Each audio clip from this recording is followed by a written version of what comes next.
In this video demonstration, we're going to do something that one of our customers had brought up in regards to closed shapes.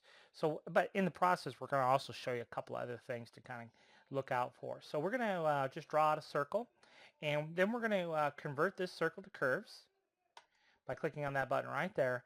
And then we're going to grab our shape tool here, which allows us to select two nodes. We're going to come to the editing tab, and we're going to click on break at nodes, and this will actually create an open circle. So this is not closed at this point. So Steve is asking about a function that would automatically close an open shape. And that function actually exists right here in CorelDRAW. So if we switch to our shape tool, notice this toolbar right here, just above our shape tool here. You see all these options? Watch what happens as soon as I select that shape tool, that all those options change. And this option right here, close curve, that will automatically close an open curve. Now, an easy way to tell if a shape is in fact closed is to just give it a fill color. If it fills in, then we know that the shape is closed. Otherwise, we would not get a filled shape. Okay. Now, there is one little trick.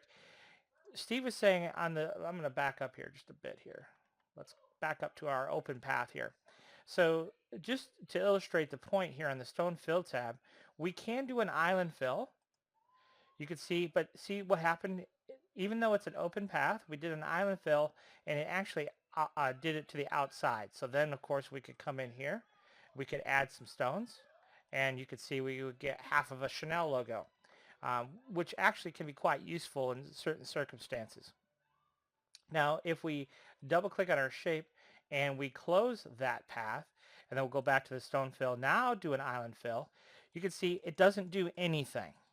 And that's a bug that I just found making this video. So what do you do? What do you do when you're clicking on island fill to offset to the inside and it's not doing anything? Well, for now, just close the macro and open it again. Now do an island fill and it will do your offset for you. So there's a little bug in there. I'll have to get it fixed. But at least you know a quick, easy workaround for the time being. But the point of the video really is just to understand that closed um, that when you double click, you're in your shape tool, this option becomes available where you can auto close your objects. Now, sometimes, depending on what you're doing, how crazy you are, you'll get very unexpected results when you're using that auto close function, but at least it will give you some hint as to where the issue is. So at any rate, that's how to auto close an object.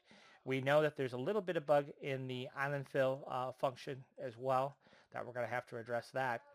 But at least you understand how that works a little bit better and how to auto close your shapes there. And just give it a fill color, and that will, yep, that's closed. And even when you have a fill color, you can still do an island fill. So you know, don't be afraid that you can't do an island fill. And of course, if we don't have any value at all, we could just island fill, island fill, island fill. It'll automatically do that. And then of course we would come in here and add stones. And then that is, you know, how you would fill the shape. Now we do have a little bit of an issue right there. So we would just come in here and delete our stone paths. We would also want to come in here and check for any overlaps.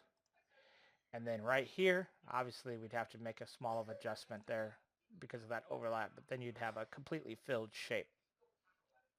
So at any rate, that should answer the question there for you, Steve, as well as a couple other little insights as well. Thanks for watching.